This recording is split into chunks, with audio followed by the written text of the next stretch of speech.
नमस्कार, जय हिंद प्यारे साथियों। मैं पारस सर आप सभी का स्वागत करता हूं पारस फ्री एजुकेशन यूट्यूब चैनल में।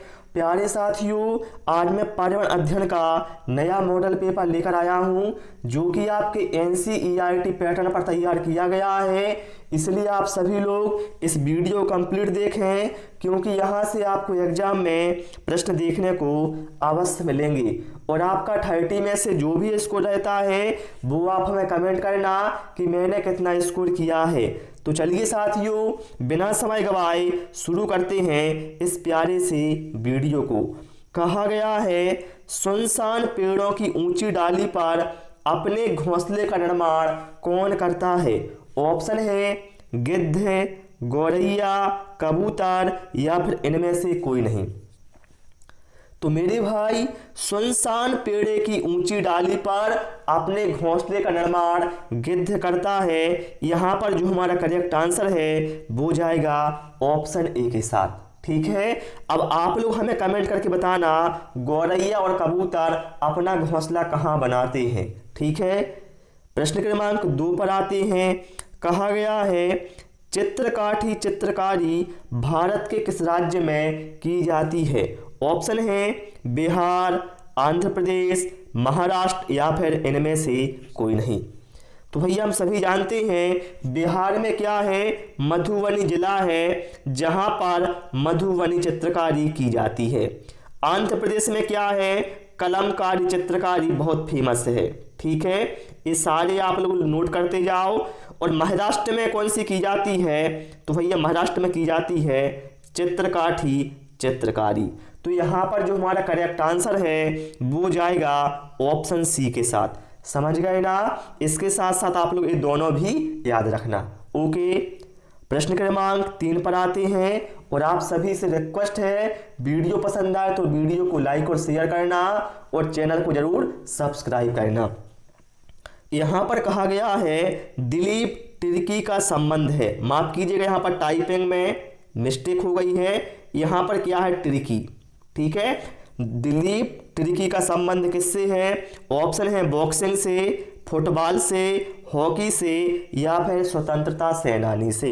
तो मेरे भाई, दिलीप तिर्की एक प्रसिद्ध हॉकी खिलाड़ी है। यहाँ पर जो हमारा करेक्ट आंसर है वो जाएगा ऑप्शन सी के साथ। इसके साथ साथ ध्यान रखना, हॉकी भारत का राष्ट्रीय खेल भी है। ओके, प्रश्न क्रमांक 4 पर आते हैं। एनसीएफ 2005 अर्थात राष्ट्रीय पाठ्यचर्या रूपरेखा 2005 किस कक्षा से पर्यावरण पाठ्य पुस्तक का अनुमोदन करता है? पहली कक्षा से, दूसरी कक्षा से, तीसरी कक्षा से या फिर चौथी कक्षा से? तो मेरे भाई, जो एनसीएफ 2005 है यह पर्यावरण पाठ्य पुस्तक का अनुमोदन करता है तीसरी कक्षा से। कौन सी कक्षा से? तीसरी कक्षा से। इसलिए यहाँ पर जो हमारा करेक्ट आंसर है वो ऑप्शन सी के साथ है, चला जाएगा। प्रश्न क्रमांक 5 पर आते हैं। बहुत ही शानदार लाजवाब क्वेश्चन है सिलेक्शन वाले। यहाँ पर देखिए, कहा गया है परिवार के संदर्भ में निम्नलिखित कथन में से उपयुक्त कथन कौन सा है? कहा गया है मातृवंश परंपरा में वंशक्रम मात्र के माध्यम से होना अनिवार्य नहीं है। तो मेरे भाई, मातृवंश परंपरा में जो वंशक्रम है यह मात्र के माध्यम से होना अनिवार्य होता है, लेकिन यहाँ पर क्या अनिवार्य नहीं है, अर्थात ये गलत है। नातेदार, रिश्तेदार वंश या विवाह के माध्यम से संबंधित होते हैं। तो बिल्कुल ये सही बात है। यहाँ पर जो हमारा करेक्ट आंसर है वो जाएगा ऑप्शन सी के साथ। नातेदार, रिश्तेदार वंश या विवाह के माध्यम से संबंधित होते हैं। ठीक है, चलिए भाई, प्रश्न क्रमांक 6 पर आते हैं। अम्लीय वर्षा ऐतिहासिक इमारतों का नुकसान करती है। इनमें से कौन सी प्रतिक्रिया का अंतिम उत्पाद है? भैया हम सभी जानते हैं अम्लीय वर्षा क्या है, बहुत हानिकारक होती है, चाहे वो पौधे हों, जीव जंतु हो या फिर ऐतिहासिक इमारतें हों। तो बताना इसमें अंतिम उत्पाद क्या होता है?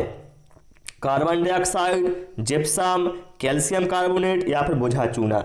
तो मेरे भाई, क्या होता है, अम्लीय वर्षा में क्या है, सल्फर डाइऑक्साइड अर्थात SO2 क्या है, उपस्थित होता है, जो चूने से क्रिया करके उसे जिप्सम में बदल देता है। ठीक है, तो हम कह सकते हैं इसमें अंतिम उत्पाद होता है जिप्सम। समझ गए ना। चलिए भाई प्रश्न क्रमांक 7 पर आते हैं, और आप सभी लोग भी सारे प्रश्नों के आंसर या तो भाई कॉपी में नोट करते जाओ या फिर कमेंट करते जाओ। कहा गया है पर्यावरण अध्ययन के महत्वपूर्ण शिक्षण सिद्धांतों में से एक है, बताएं। पर्यावरण संबंधी पुस्तकों का अधिक से अधिक प्रयोग करना। भैया ऐसा कहीं नहीं लिखा है कि आप पुस्तक का अधिक से अधिक प्रयोग करें।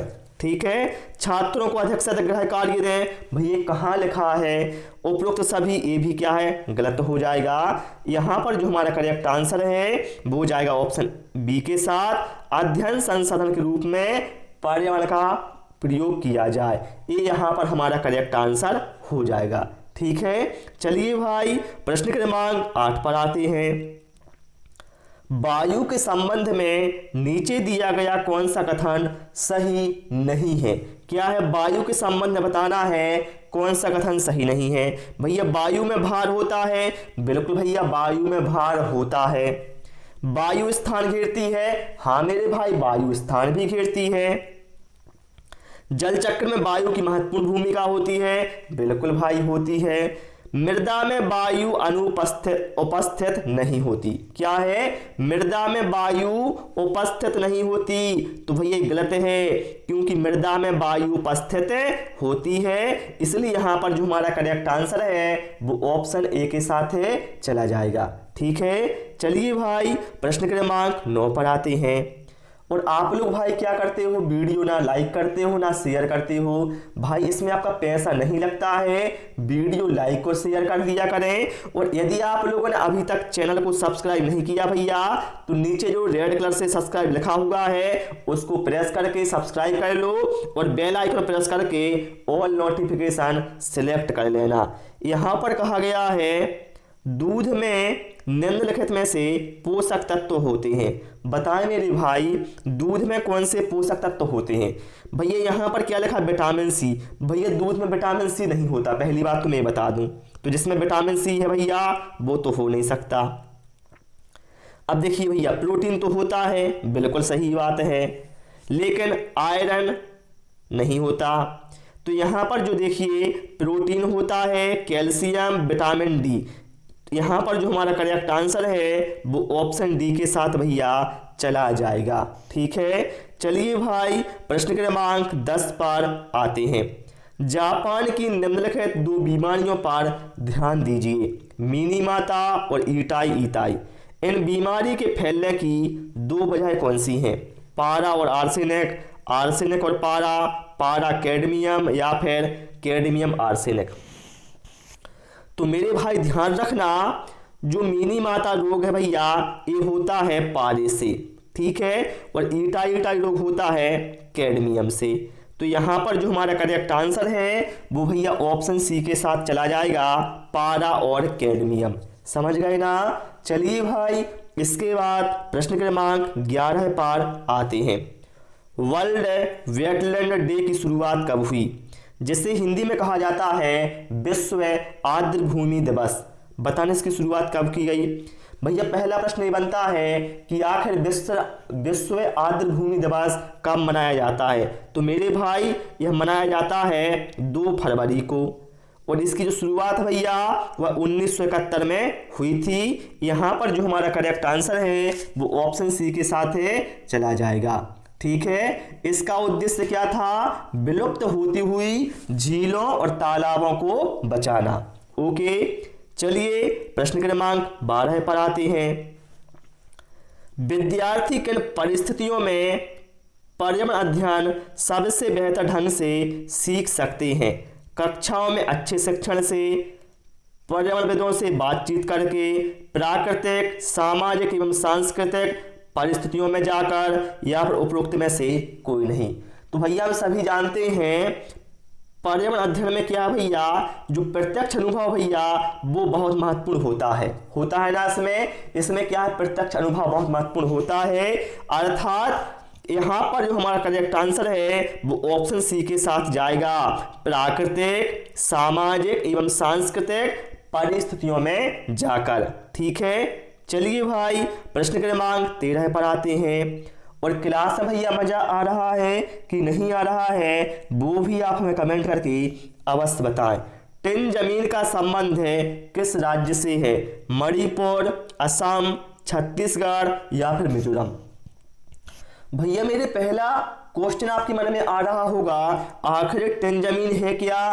तो मेरे भाई टिन जमीन क्या है? आदिवासियों द्वारा खेती करने का एक प्रचलित तरीका है। ठीक है, और इसका संबंध कहां से है? तो इसका संबंध है मिजोरम राज्य से, इसलिए यहां पर जो हमारा करेक्ट आंसर है वो ऑप्शन डी के साथ है, चला जाएगा। ओके, चलिए भाई इसके बाद आते हैं प्रश्न क्रमांक 14 पर। बांस के कोपल को किस राज्य के लोग भोजन के रूप में ग्रहण करते हैं? उड़ीसा, पंजाब, मिजोरम या फिर नागालैंड? भैया कोपल क्या होती है? भैया जो भैया बांस होता है इसमें क्या होता है, आपने देखा होगा हरा हरा कबर सा रहता है। तो भैया जब वो नाजुक रहते हैं, छोटे छोटे निकलते हैं, तो उसको भैया कहा जाता है कोपल। तो बताना है किस राज्य के लोग इसको कोपल को भोजन के रूप में ग्रहण करते हैं? तो भैया नागालैंड के लोग भोजन के रूप में इसका यूज करते हैं, इसलिए यहां पर जो हमारा करेक्ट आंसर है वो ऑप्शन डी के साथ चला जाएगा। ये जो भैया मैं बता रहा हूं सारे आपके एनसीईआरटी पैटर्न पर हैं, इसलिए इंपोर्टेंट हो जाते हैं। प्रश्न क्रमांक 15 पर आते हैं। पर्यावरण शिक्षण का सिद्धांत नहीं है, नियोजन का सिद्धांत। ये तो भैया सही है, क्योंकि शिक्षक भैया जब कक्षा में आता है तो वह योजना बनाता है कि आखिर बच्चों को किस तरह से हमें शिक्षा देना है, तो सही है। रुचि का सिद्धांत, बिल्कुल भैया, बच्चों की रुचि का भी वह ध्यान रखता है, उसके हिसाब से भी वह योजना बनाता है। प्रेरणा का सिद्धांत, बिल्कुल, वह बच्चों को अभिप्रेरित भी करता है, ये भी सही है। पूर्वाग्रह का सिद्धांत, ये भैया नहीं है। ठीक है, ऑप्शन डी यहां पर भैया हमारा करेक्ट आंसर यहां पर हो जाएगा। ओके, चलिए भाई प्रश्न क्रमांक 16 पर आते हैं। भोजन पकाने का तरीका नहीं है, बताएं इन 4 में से कौन सा तरीका भोजन पकाने का नहीं है? भूनकर, भैया हम भोजन को भूनकर पकाते हैं, बिल्कुल भैया। उबालकर, बिल्कुल। सेककर, बिल्कुल। यहां पर ऑप्शन डी में लिखा है गूंथ कर। ठीक है, क्या लिखा है? गूंथ कर। तो मेरे भाई भोजन को हम गूंथ कर नहीं पकाते। आपने देखा कभी कि गूंथा हो और भोजन पक गया हो? तो मेरे भाई यहां पर जो करेक्ट आंसर है वो ऑप्शन डी के साथ चला जाएगा, यह तरीका भोजन पकाने का नहीं है। प्रश्न क्रमांक 17 पर आते हैं। और मेरे भाई यदि आपने इससे पहले के वीडियो नहीं देखे हैं तो प्लेलिस्ट में मिल जाएंगे आपको, जिसमें सिलेक्शन वाले प्रश्नों को शामिल किया जाता है। आप लोग भाई बिलीव रखिए, आप यदि मेरे वीडियो को देखेंगे तो निश्चित ही आपको सफलता मिलेगी, क्योंकि मैं बहुत मेहनत से सारे क्वेश्चन भैया आपके सिलेबस के अनुसार लाता हूं। ठीक है, यहां पर कहा गया है संयुक्त परिवार की भावना बड़ी मजबूत है, यह कथन किसका है? T B Bottomore, K S. Kapadia, doctor I P. Desai या फिर श्यामाचरण दुबे? तो मेरे भाई संयुक्त परिवार की भावना बड़ी मजबूत है, ये कथन है डॉक्टर आई.पी. देसाई का। ठीक है, चलिए भाई प्रश्न क्रमांक 18 पर आते हैं। निम्नलिखित में से कौन सा ग्रह है या पिंड उल्टा हरित ग्रह प्रभाव प्रदर्शित करता है? मंगल, शुक्र, बृहस्पति या फिर टाइटन? तो भाई मेरे जो टाइटन है यह उल्टा हरित ग्रह प्रभाव प्रदर्शित करता है। राइट आंसर यहां पर हमारा ऑप्शन डी के साथ जाएगा। ध्यान रखिए जो टाइटन है यह शनि का सबसे बड़ा उपग्रह है, और सबसे अधिक उपग्रह किसके हैं? तो भैया वो भी शनि के हैं, ये भी आप ध्यान रखना। शनि के 82 उपग्रह हैं, और बुध और शुक्र के भैया कोई भी उपग्रह नहीं है, ये भी ध्यान रखना। कई बार एग्जाम में पूछा गया है कि किन 2 ग्रहों के उपग्रह नहीं है, तो ध्यान रखिए बुध और शुक्र के कोई भी उपग्रह नहीं है। ओके, प्रश्न क्रमांक 19 पर आते हैं। कार्बन लेवी क्या है? जेट और लगने वाला कर, पेट्रोल पर लगने वाला कर, कार्बन ईंधन पर लगने वाला कर, या फिर इनमें से कोई नहीं। तो मेरे भाई जो कार्बन लेवी है ये क्या है, कार्बन ईंधन पर लगने वाला टैक्स है या फिर कर है।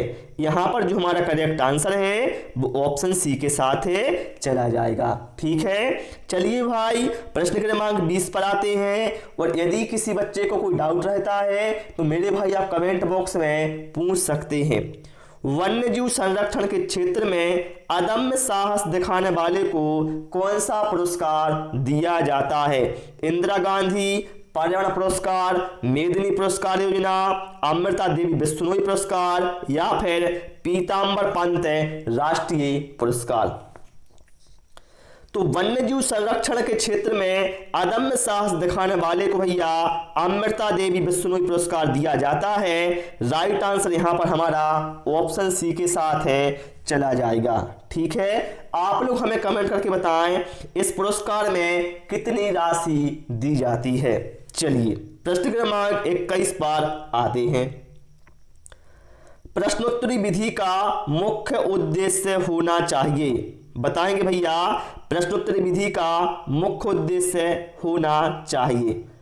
क्या उद्देश्य होना चाहिए भैया प्रश्नोत्तरी विधि का? विषय वस्तु का ध्यान से अवलोकन करना, शिक्षार्थियों को अपने विचार प्रकट करने का अवसर प्रदान करना, अधिगम विस्तार के लिए अवसर उपलब्ध कराना, या फिर शिक्षार्थियों में सहयोग की भावना का विकास करना। भैया मान लीजिए आप एक शिक्षक हैं, आप बच्चों से कोई प्रश्न पूछते हैं तो आपका जो मुख्य उद्देश्य है वो होना चाहिए कि आखिर इस प्रश्न से संबंधित विद्यार्थी के विचार क्या है, अर्थात शिक्षार्थी को अपने विचार प्रकट करने का अवसर मिलना चाहिए। ठीक है, तो यहां पर जो हमारा करेक्ट आंसर है वो ऑप्शन बी के साथ है, चला जाएगा। ओके, प्रश्न क्रमांक 22 पर आते हैं। निम्न में से कौन सा बीज नहीं है?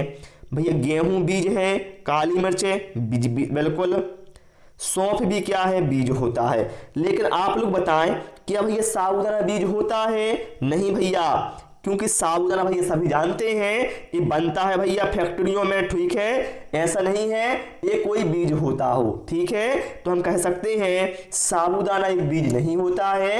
राइट आंसर यहां पर हमारा ऑप्शन सी के साथ है, चला जाएगा। प्रश्न क्रमांक 23 पर आते हैं। बहुत शानदार लाजवाब सिलेक्शन वाला प्रश्न आ गया है। रथ यात्रा किस राज्य का प्रसिद्ध त्योहार है? बताएं आप लोग। तो भैया रथ यात्रा कहाँ का है? ये भैया उड़ीसा का है। राइट आंसर यहां पर हमारा जाएगा ऑप्शन बी के साथ। देखिए जैसे यहां पर हम देखें पश्चिम बंगाल का क्या है भैया, पश्चिम बंगाल का भैया फेमस त्योहार है दुर्गा पूजा। क्या है? दुर्गा पूजा। जैसे हम उत्तर प्रदेश में देखें, उत्तर प्रदेश में अयोध्या का प्रसिद्ध त्योहार क्या है? दशहरा। तो मेरे भाई आप लोग एक काम करना, कौन से राज्य के कौन से प्रसिद्ध त्योहार हैं ये आप लोग एक बार जरूर पढ़ लेना, क्योंकि यहां से प्रश्न बनने के पूरे चांस हैं। ठीक है, ओके, चलिए भाई प्रश्न क्रमांक 24 पर आते हैं। शिक्षण सहायक सामग्री की विशेषता है। बताएं भैया शिक्षण सहायक सामग्री मतलब ऐसी सामग्री जो शिक्षण में सहायता करती है उसको कहा जाता है शिक्षण सहायक सामग्री। तो बताना उसमें कौन सी विशेषताएं होनी चाहिए। इसमें शिक्षार्थी अधिगम प्रक्रिया में सक्रिय रहते हैं। बिल्कुल भैया। शिक्षार्थियों की अधिगम का विकास होता है। बिल्कुल। शिक्षार्थियों में वैज्ञानिक दृष्टिकोण का विकास होता है। ये भी सही है। तो यहां पर जो हमारा करेक्ट आंसर भाई वो जाएगा ऑप्शन डी के साथ, ए सभी। ठीक है, चलिए प्रश्न क्रमांक 25 पर आते हैं। निम्न में से कौन सा पर्यावरण अध्ययन का उद्देश्य नहीं है? बताएं भाई इसमें से कौन सा पर्यावरण अध्ययन का उद्देश्य नहीं है। पर्यावरण के प्रति चेतना जागृत करना। बिल्कुल भैया। हम बच्चों को क्यों बताते हैं? ताकि बच्चा क्या है, पर्यावरण के प्रति क्या बच्चों में चेतना जागृत हो। पर्यावरण की सही समझ का विकसित करना। बिल्कुल भैया। पर्यावरण के घटकों को समझाना, ये भी सही है। लेकिन जो ऑप्शन बी में भैया कहा गया है मानव व शेष जगत का अंतर संबंध है समझाना, तो भैया ये क्या है, एक उद्देश्य नहीं होता है। ऑप्शन बी यहाँ पर हमारा करेक्ट आंसर हो जाएगा। ओके, चलिए भाई प्रश्न क्रमांक 26 पर आते हैं। बहुत शानदार क्वेश्चन आ गया है। 1983 में कर्नाटक में चिपको आंदोलन की तर्ज पर पर्यावरण संरक्षण के लिए कौन सा आंदोलन शुरू किया गया? आप्पीको आंदोलन, पांडुरंग, अम्मा या फिर गुब्बी? भैया मेरे पहला प्रश्न ये बनता है, चिपको आंदोलन किस राज्य से संबंधित भैया? तो सभी को पता है उत्तराखंड के रेहड़ी गांव से है। और इसी आंदोलन की तर्ज पर भैया अप्पीको आंदोलन 1983 में कर्नाटक में शुरू हुआ था। इसलिए यहां पर जो हमारा करेक्ट आंसर है वो ऑप्शन ए के साथ है चला जाएगा। ठीक है, चलिए भाई प्रश्न क्रमांक 27 पर आते हैं। फ्लाई एश अपशिष्ट उत्पादित होता है, जो बताना है भाई ये फ्लाई एश है जो अपशिष्ट पदार्थ है ये किससे उत्पादित होता है? जल विद्युत परियोजना से, थर्मल पावर परियोजना से, भूतापीय परियोजना से या फिर विंड मिल से अर्थात घराट से? तो मेरे भाई फ्लाई एश अपशिष्ट उत्पादित होता है थर्मल पावर परियोजना से। यहां पर जो हमारा करेक्ट आंसर है वो ऑप्शन बी के साथ है चला जाएगा। ठीक है, चलिए भाई प्रश्न क्रमांक 28 पर आते हैं। निम्नलिखित में से कौन सा मूंगा चट्टान का क्षेत्र नहीं है? मन्नार की खाड़ी, खंभात की खाड़ी, लक्षद्वीप या फिर अंडमान निकोबार द्वीप समूह? तो भैया देखिए भारत में क्या है, 4 मूंगा चट्टान के क्षेत्र हैं। मन्नार की खाड़ी, कच्छ की खाड़ी, लक्षद्वीप और अंडमान निकोबार द्वीप समूह। अर्थात यहाँ पर जो खंभात की खाड़ी है ये नहीं है बल्कि इसकी जगह पर क्या है, कच्छ की खाड़ी है। ठीक है, 4 क्षेत्र हैं। तो यहाँ पर जो हमारा करेक्ट आंसर है वो किसके साथ चला जाएगा? ऑप्शन बी के साथ। ठीक है, चलिए भाई प्रश्न क्रमांक 29 पर आते हैं। नामदफा राष्ट्रीय उद्यान किस प्रदेश में है? असम, अरुणाचल प्रदेश, मणिपुर या फिर मेघालय? भैया मेरे नामदफा राष्ट्रीय उद्यान कहां पर है? तो ये भैया अरुणाचल प्रदेश में। यहां पर जो हमारा करेक्ट आंसर है वो ऑप्शन बी के साथ भैया चला जाएगा। ओके, चलिए भाई इसके बाद आते हैं हम प्रश्न क्रमांक 30 पर। यहां पर भैया क्या कहा गया है, पर्यावरण शिक्षा केंद्र अर्थात सेंटर फॉर एनवायरमेंट एजुकेशन कहाँ स्थित है? नई दिल्ली में, देहरादून में, अहमदाबाद में या फिर हैदराबाद में? तो मेरे भाई पर्यावरण शिक्षा केंद्र अर्थात सेंटर फॉर एनवायरमेंट एजुकेशन ये अहमदाबाद में है। यहाँ पर जो हमारा करेक्ट आंसर है वो ऑप्शन सी के साथ है चला जाएगा। ओके, तो प्यारे साथियों आज इस क्लास में इतना ही। उम्मीद है आप सभी को वीडियो पसंद आया होगा। वीडियो पसंद आया हो आप सभी से रिक्वेस्ट है वीडियो को लाइक और शेयर करें, चैनल को सब्सक्राइब करें। Thanks for watching this video.